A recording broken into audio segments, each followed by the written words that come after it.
નમસ્કાર, પ્રણામ, સ્વાગત છે તમારું એક નવા વિડીયોમાં। મિત્રો, જો તમને આજનો આ વિડીયો પસંદ આવે તો વિડીયોને લાઈક, શેર અને આપણી ચેનલને સબસ્ક્રાઇબ જરૂર કરજો। તો ચાલો શરૂ કરીએ આજની સ્ટોરી। દાનના પૈસા આપવા માટે હું એક જરૂરિયાતમંદ વ્યક્તિની શોધમાં હતો।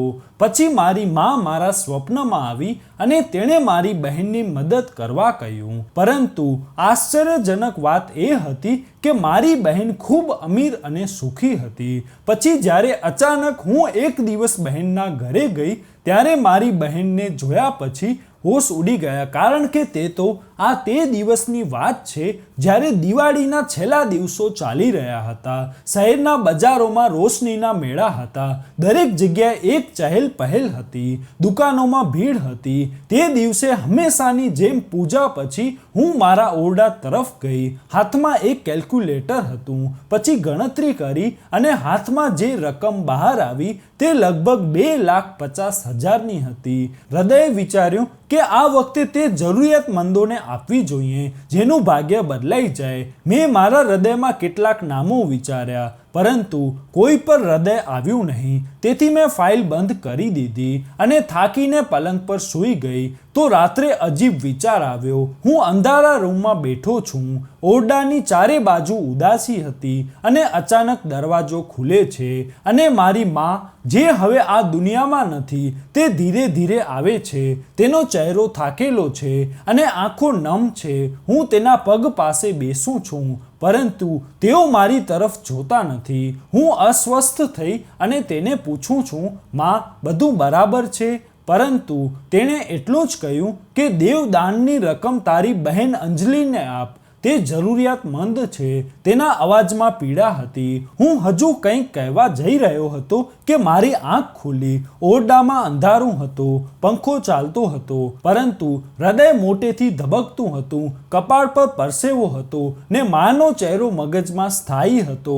હું વળ્યો, પણ આંખોથી ઊંઘ દૂર હતી। ફક્ત એક પ્રશ્ન હૃદયમાં હતો, અંજલિ પણ તે તો સારી છે, તેને પૈસાની જરૂર કેવી રીતે હોઈ શકે? મારી બહેન જે દર બીજા ત્રીજા મહિને અમારા ઘરે આવે છે, જ્યારે પણ આવે છે મારા બાળકો માટે રમકડા લાવે છે, મારા માટે કમીઝ, મારી પત્ની માટે હંમેશા બંગડીઓ લાવે છે।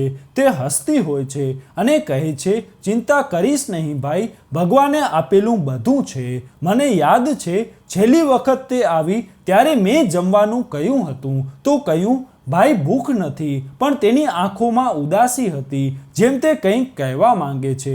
તેની આંખો મારા પર હતી, જેમ તે મારી અંદર કંઈક જોઈ રહી છે। અંજલિ ઘણી શાંત હતી, તે વાત કરતી હતી, પરંતુ તેના શબ્દોમાં બેફિકરીની ઝગમગાટ નથી જે ખુશ સ્ત્રીની નજરમાં હોય। એ મારા દિલને સમજાયું નહીં। આ તો મારો વહેમ છે। તેનો પતિ તો વિદેશમાં છે, પૈસા મોકલે છે, સારું ઘર છે। જો તેને કોઈ સમસ્યા હોય તો તેણે મને ચોક્કસ કહ્યું હોત, પરંતુ આ વસ્તુ હૃદયને દિલાસો આપી શકી નહીં। મેં મારી જાતને કહ્યું, નહીં, અમારા આખા દિવસની થકાનનું કારણ હશે, આવું નથી। પણ સવારના નાસ્તામાં મેં ગઈ રાત્રે આવેલ સપના વિશે મારી પત્ની રીટાને કહ્યું તો તે હસી પડી અને કહ્યું, તમે પણ સપનાને પણ મગજમાં લઈ લો છો। અંજલિ ખૂબ જ ખુશ છે, તેનો પતિ વિદેશમાં છે, દર મહિને પૈસા મોકલે છે, સારું ઘર છે, સારું જીવન છે। તમે આમ જ અસ્વસ્થ થઈ રહ્યા છો।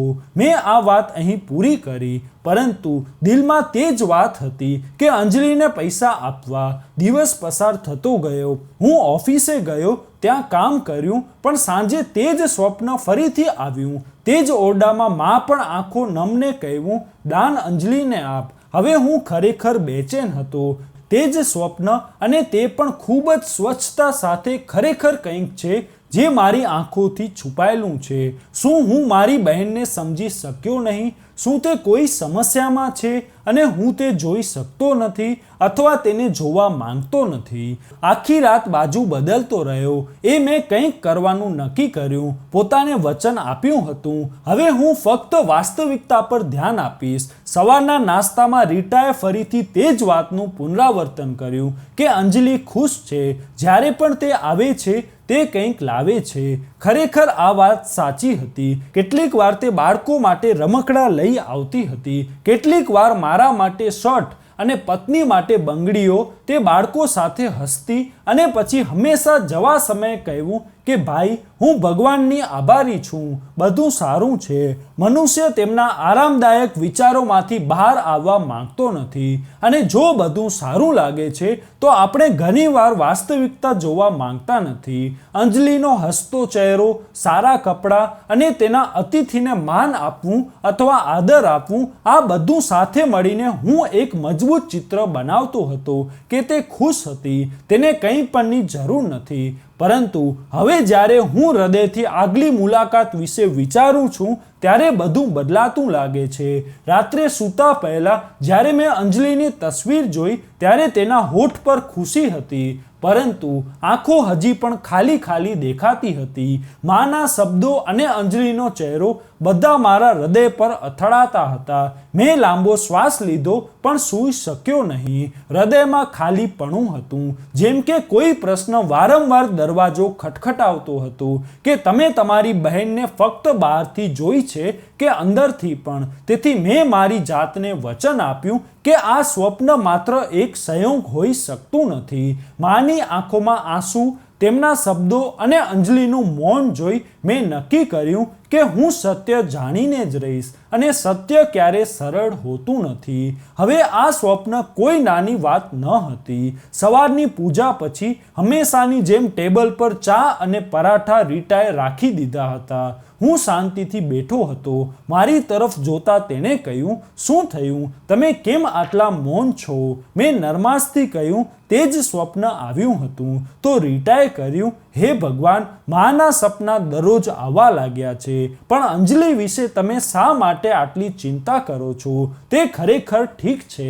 જ્યારે પણ તે આવે છે કેટલી ખુશ હોય છે, પરંતુ મને ખાતરી હતી કે કોઈ વાત ચોક્કસ છે. માની આંખોમાં જેમાં તેમાં મેં આખું જીવન જોયું, આજે ફક્ત તેમાં અંજલિ માટે દુખાવો હતો, પીડા હતી. તેથી પત્નીના શબ્દો તો હૃદયને સ્પર્શ કરી શક્યા નહીં. નાસ્તો પૂરો થતાની સાથે જ હું સીધો મારા રૂમમાં ગયો. અંજલિના લગ્નના ફોટા જોવા લાગ્યો, જેમાં તે હસતી હતી, અને તે હસવામાં એક અલગ વાત હતી, અને આજની હસી જ અલગ હતી. મેં એક જૂની તસવીર બહાર કાઢી, જેમાં હું, મા અને અંજલિ એક સાથે બેઠા હતા.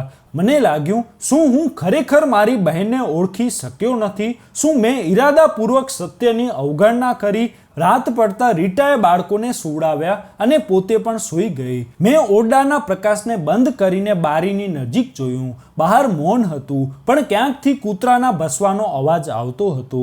મેં જોયું કે આકાશમાં તારાઓ હતા, પરંતુ મારા હૃદયમાં અંધકાર હતો. હવે મારા હૃદયમાં માનો અવાજ પડઘો પાડતો હતો. તે સ્વપ્ન ન હતું, તે એક પ્રશ્ન હતો જે મારી સાથે કરવામાં આવી રહ્યો હતો કે તમે ફક્ત એક ભાઈ કહેવા માટે જન્મ્યા છો કે તમે ભાઈ બનવાનો અધિકાર પણ ચૂકવશો. મેં મારી બારી બંધ કરી અને પલંગ પર સૂઈ અને મારી આંખો બંધ કરી અને પ્રાર્થના કરવાનું શરૂ કર્યું કે હે ભગવાન, જો મારી બહેન ખરેખર મુશ્કેલીમાં છે તો મને સત્ય સામે લાવજો, અને મને એટલી હિંમત આપો કે હું મારી બેદરકારી માટે પ્રાયશ્ચિત કરી શકું. તે રાતની છેલ્લી ઘડી હતી. ફરી એકવાર તે સપનાએ મને ઉઠાવી દીધો. હૃદય ઝડપથી ધબકતું હતું, શ્વાસ અનિયમિત હતો, અને ફક્ત માનો અવાજ જ ઓરડાના મૌનમાં પડઘો પાડતો હતો. તે ચોથી રાત હતી. સતત ચોથી રાત્રે તે જ સપનું, અને તે જ જૂના ઓરડાના સમાન સ્વપ્ન, અને તે જ પ્રકાશ, અને માનો સમાન ઉદાસ ચહેરો.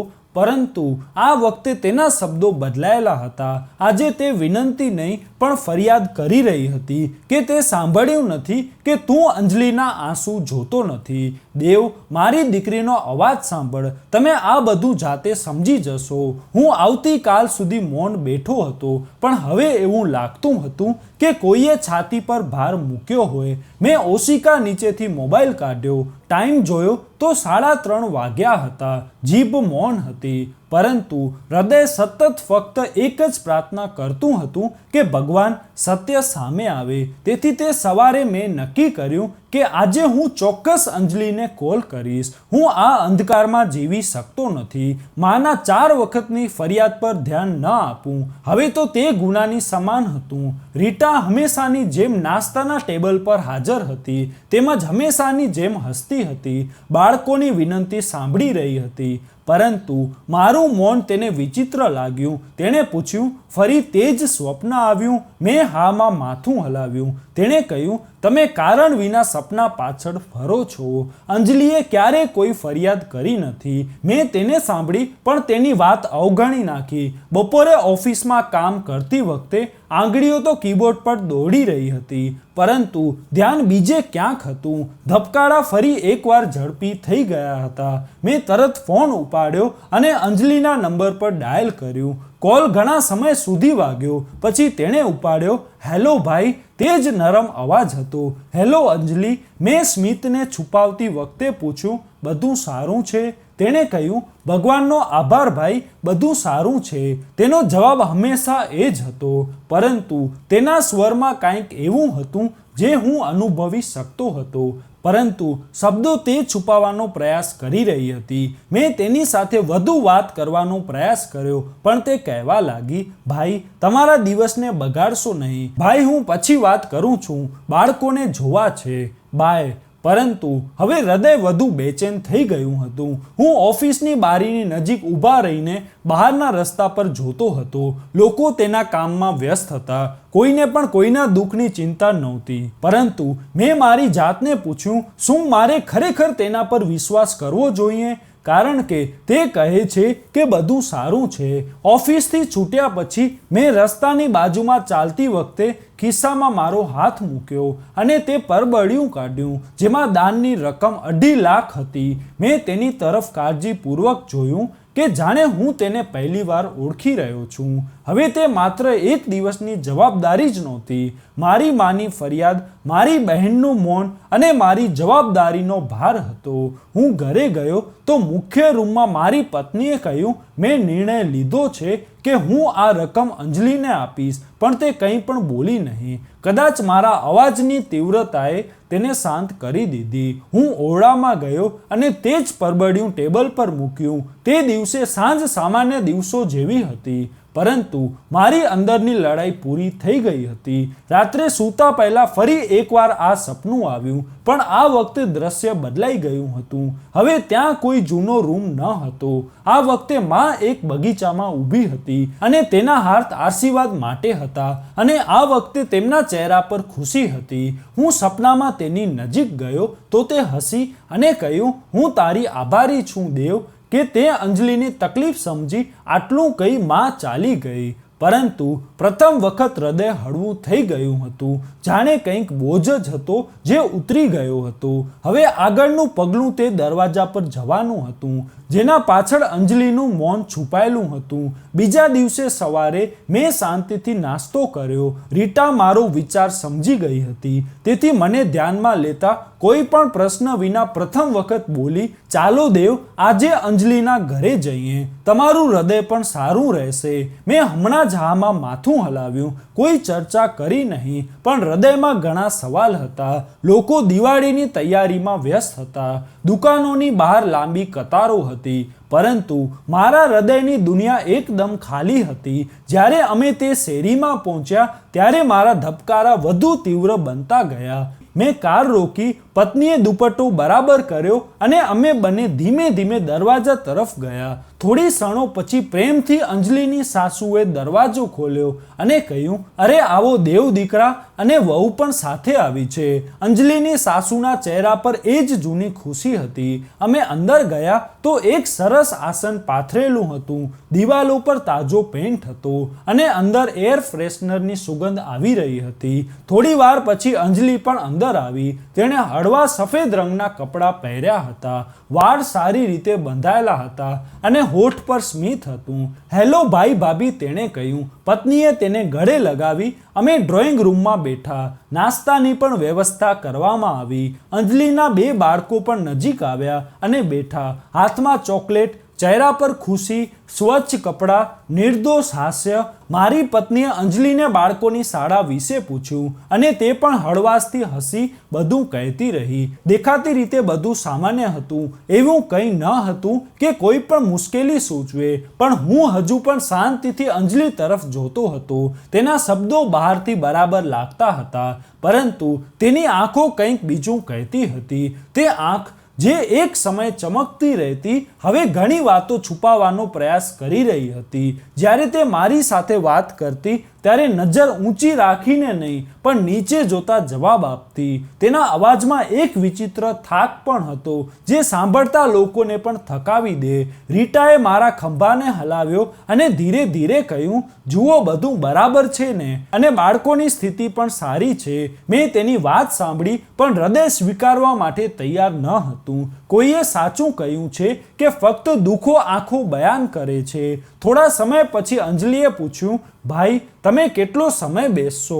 હું ખોરાક માટે થોડી વ્યવસ્થા કરું છું. બાળકોએ પણ કહ્યું કે મામા આવ્યા છે. તે ઊભી થયા પછી રસોડામાં ગઈ અને હું ત્યાં બેસી તેનું મૌન સમજવાનો પ્રયાસ કરી રહ્યો હતો. રીટાએ ધીમેથી કહ્યું, હવે તમને ખબર પડી? તે ખરેખર ખુશ છે. મેં કંઈ કહ્યું નહીં, ફક્ત બારીની બહાર ડોક્યું કરી રહ્યો હતો. જમવાના ટેબલ પર ઘણી વસ્તુઓ હતી, બિરયાની, કબાબ અને મીઠામાં રવાનો હલવો. બાળકો તો આનંદ સાથે કૂદી પડ્યા. બધું ખરેખર બરાબર હતું. ખાધા પછી અમે નીકળવા લાગ્યા. મેં ફરી તેની આંખોમાં જોયું. તે હસતી હતી, પરંતુ તે સ્મિત પાછળ એક પડદો હતો, એવો પડદો જે વર્ષોથી પડી રહ્યો છે. જ્યારે અમે દરવાજાની બહાર આવ્યા ત્યારે રીટાએ ફરીથી કહ્યું, હવે તમને ખાતરી થઈ તે ખરેખર ખુશ છે? મેં ચૂપચાપ માથાને હલાવ્યું અને હૃદયમાં કહ્યું, નહીં, હજુ નહીં, અને હજી મને આ જાણવા આગળ વધવું પડશે. કારણ કે હવે દુઃખ એટલા ઊંડા થઈ ગયા છે કે ફક્ત આંખોથી જ અનુભવાય છે.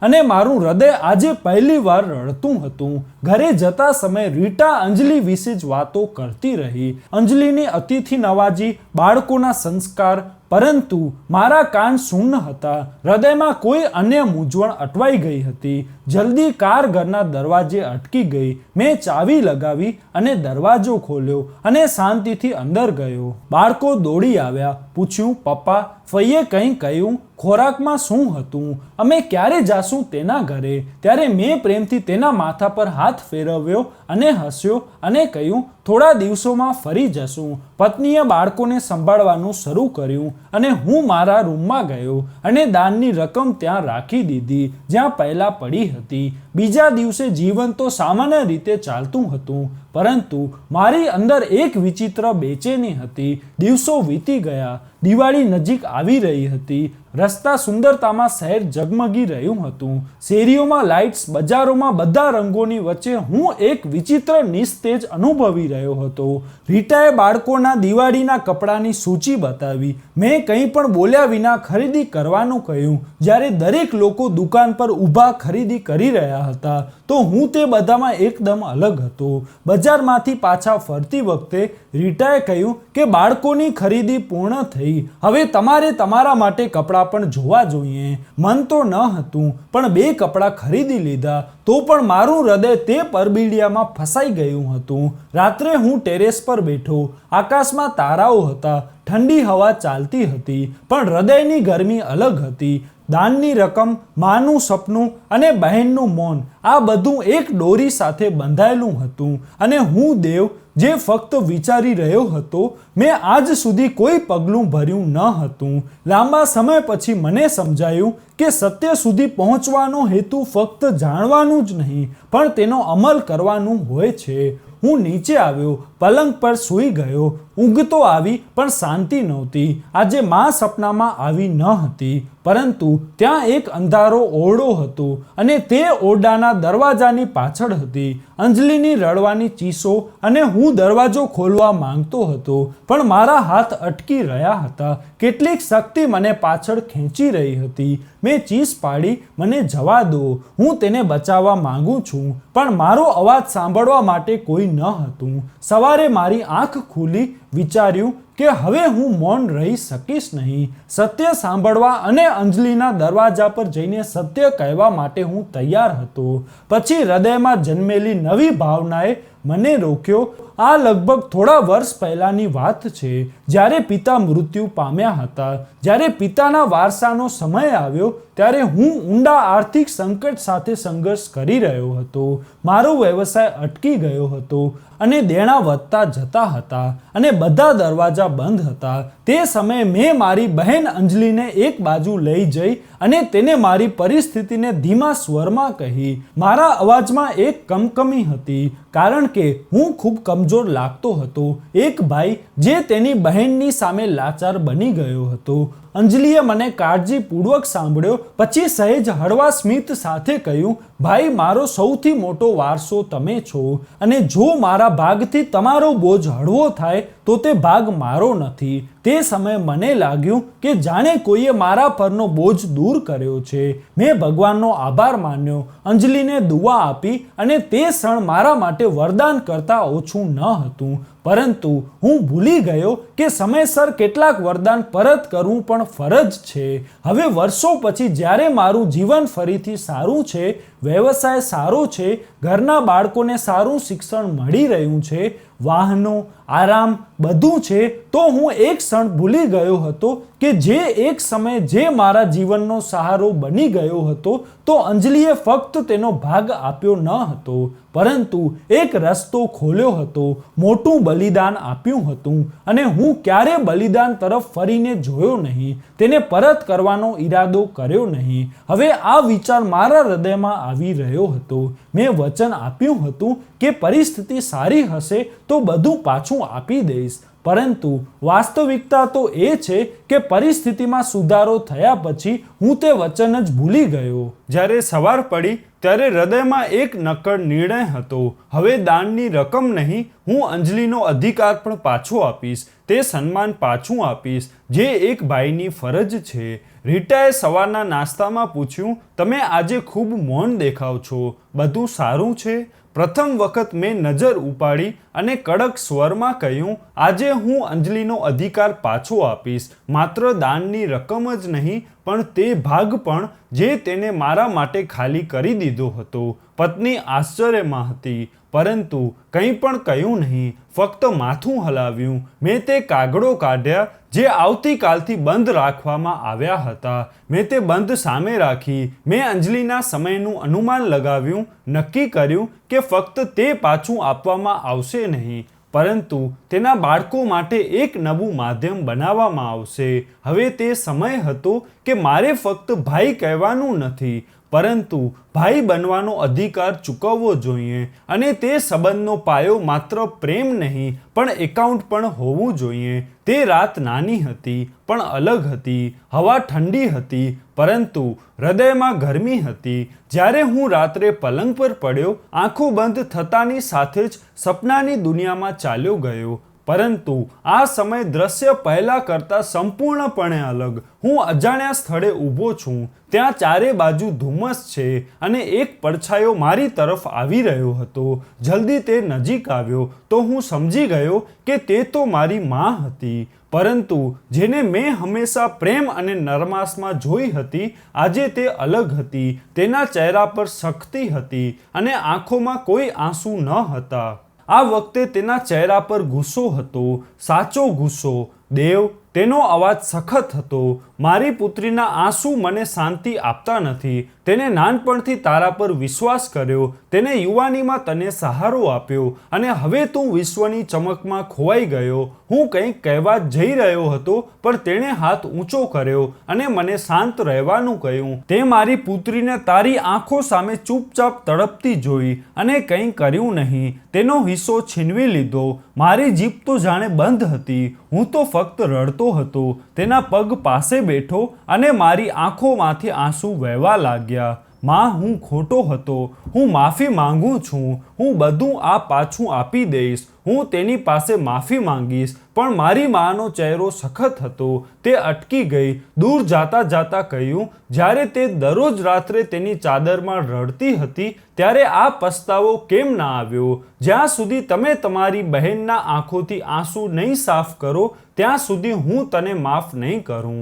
માનો અવાજ મારા કાનમાં પડઘો પાડતો હતો અને પછીની ક્ષણે બધું અદૃશ્ય થઈ ગયું. હું અચાનક જાગી ગયો. હૃદય એટલી ઝડપથી ધબકતું હતું જાણે હમણાં બહાર આવી જશે. ઓરડામાં અંધકાર હતો, પરંતુ મારી અંદરનો અંધકાર તેના કરતાં વધારે હતો.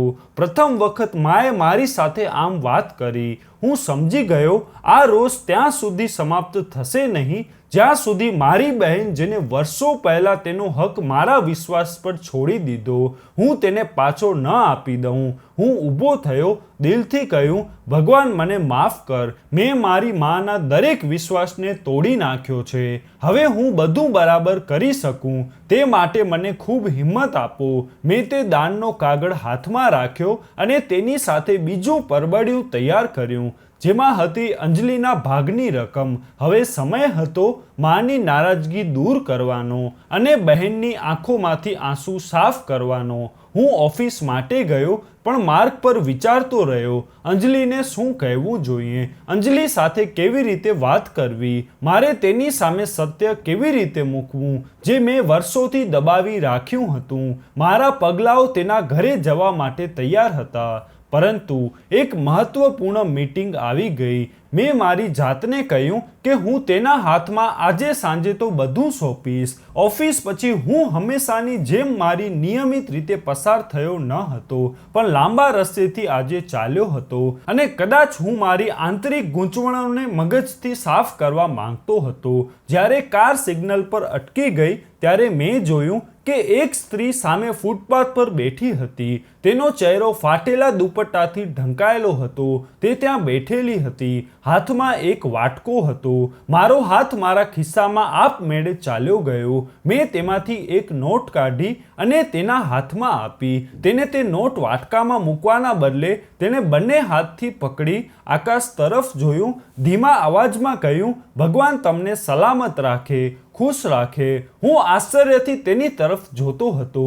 તેના અવાજમાં એક સત્ય હતું, પરંતુ જે હૃદયને સ્પર્શ્યું તે તેની આંખો હતી. તે જ થાક તેની આંખોમાં છલકાતો હતો, જેમાં થકાવટ હતી. તેણે મને અંજલિની આંખો યાદ અપાવી. મારા હૃદયમાં એક ક્ષણ માટે કંઈક થયું. મેં તે સ્ત્રીને કાળજીપૂર્વક જોઈ. કપડાં જૂના હતા, પરંતુ ચહેરા અને તે આંખો પર દિવાળીની અપેક્ષા થોડી ઝલકતી હતી. થોડા સમય માટે મને લાગ્યું કે હું અંજલિને જોઈ રહ્યો છું. ત્યારે સિગ્નલ લીલું થઈ ગયું. વાહનો હોર્ન વગાડવા લાગ્યા અને મેં કાર ચલાવી, પરંતુ મારું હૃદય ત્યાં અટકી ગયું. આખા રસ્તે તેનો અવાજ, તેની દુઆ મારા કાનમાં ફરતી હતી. ઘરે પહોંચતા મેં અંજલિને ફોન કર્યો અને મેં નરમાશથી પૂછ્યું, અંજલિ, બધું બરાબર છે? મારું હૃદય ખૂબ અસ્વસ્થ છે. પહેલાં તે થોડી ક્ષણો માટે મૌન હતી, પછી હસતા કહ્યું, ભગવાનનો આભાર ભાઈ, બધું સારું છે. તમે કેમ અસ્વસ્થ થઈ રહ્યા છો? પણ મને લાગ્યું આ સાચું નથી. પરંતુ હવે હું ચૂપ રહેવાનો ન હતો. મેં કહ્યું, અંજલિ, હું કાલે આવું છું. મારે તારી સાથે કંઈક મહત્વપૂર્ણ વાત કરવી છે. અને હા, માં સ્વપ્નમાં મળી હતી. જ્યારે તે ખૂબ ગુસ્સે હતી, તે એકદમ મૌન થઈ ગઈ, જેમ કે તેણે કંઈક એવું સાંભળ્યું છે જે વર્ષોથી સાંભળવા માંગતી હતી. તે પછી શ્વાસનો ધીમો અવાજ આવ્યો, જાણે કોઈએ પહેલીવાર શ્વાસ લીધો હોય, ભાઈ આવી જજો. પરંતુ આજે મારા હૃદયમાં તોફાન ઊભું થયું હતું. તે ભીખ માંગતી મહિલા અને અંજલિનો અવાજ બધું મળતું જતું હતું. મેં મારા મગજમાં ફરીથી વિચાર કરવાનું શરૂ કર્યું. તે ભીખ માંગતી મહિલા અંજલિ હોઈ શકે, પરંતુ તેની સાસુ, તેના બાળકો, આ બધું નાટક હતું. મારા હાથ ધ્રુજવા લાગ્યા. દિવસભર મનમાં એ જ પ્રશ્ન ચાલુ રહ્યો, શું તે ફકીર ખરેખર અંજલિ છે? હું આ વાત જેટલો ટાળવાનો પ્રયત્ન કરી રહ્યો હતો, એટલું મગજમાં આવી રહ્યું હતું. ત્યારે સાંજ પડી. ત્યારે ધબકારા વધુ તીવ્ર થયા. મેં બંને પરબીડિયાઓને ખિસ્સામાં રાખી સીધા અંજલિના વિસ્તાર તરફ ગયો. આજે પણ એ જ રસ્તો, એ જ ફૂટપાથ અને એ જ ભિખારણ જેને ચાદર ઓઢી હતી.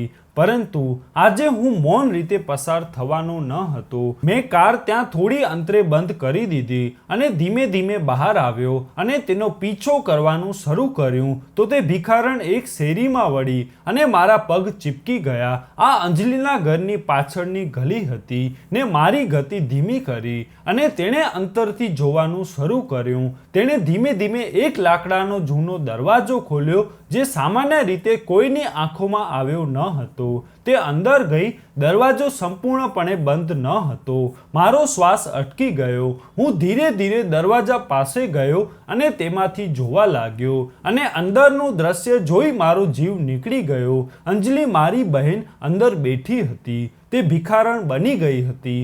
જૂના કપડાં પહેરી, ચાદર ઓઢી, મોં ઢાંકી જમીન પર બેઠી રડતી હતી. તેનો પુત્ર તેની સામે બેઠો હતો, જેના ગાલ પર ધૂળ, તેની આંખોમાં ભૂખ અને અવાજમાં લાચારી હતી. મારી આંખો ઝુકાવી શકતો ન હતો. માં, આ વખતે પણ દિવાળીમાં દાળ રોટલી હશે? અંજલિએ તેને છાતી પર લઈ લીધો. બોલી, ધૈર્ય રાખ પુત્ર, ભગવાન આપણી પરિસ્થિતિને બદલશે. મારી આંખોમાં આંસુ વહેવા લાગ્યા. હું દરવાજેથી પાછળ હટી ગયો.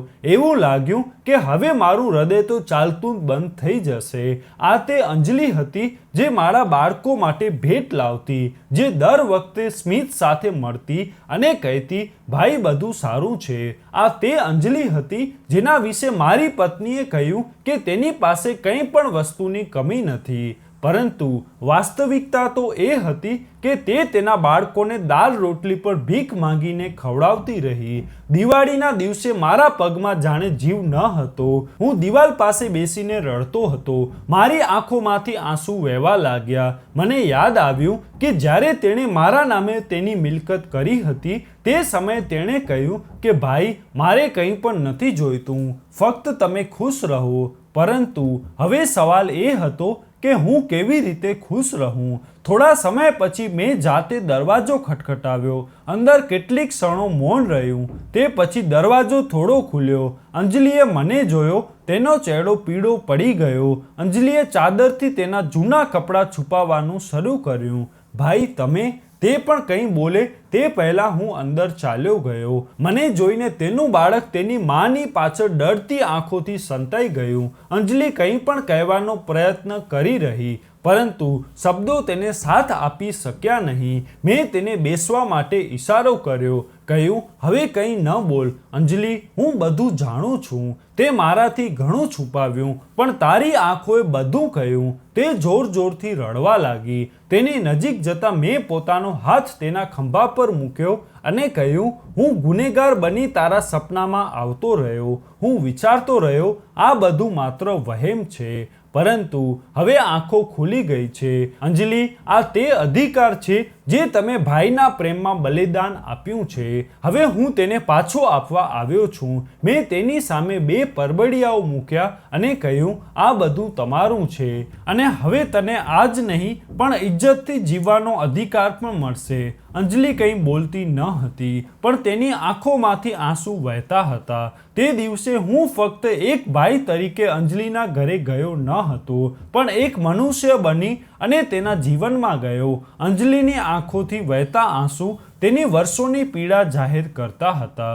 અંજલિએ ધ્રુજતા અવાજમાં પૂછ્યું, તમને ક્યારે ખબર પડી ભાઈ? મેં હળવેથી જવાબ આપ્યો, અરે તે દિવસે જ્યારે તે ફૂટપાથ પર ફકીર બની તું ઊભી હતી. મેં તેમાં તારી આંખો જોઈ હતી. અંજલિએ તેનો ચહેરો ચાદરમાં છુપાવી દીધો.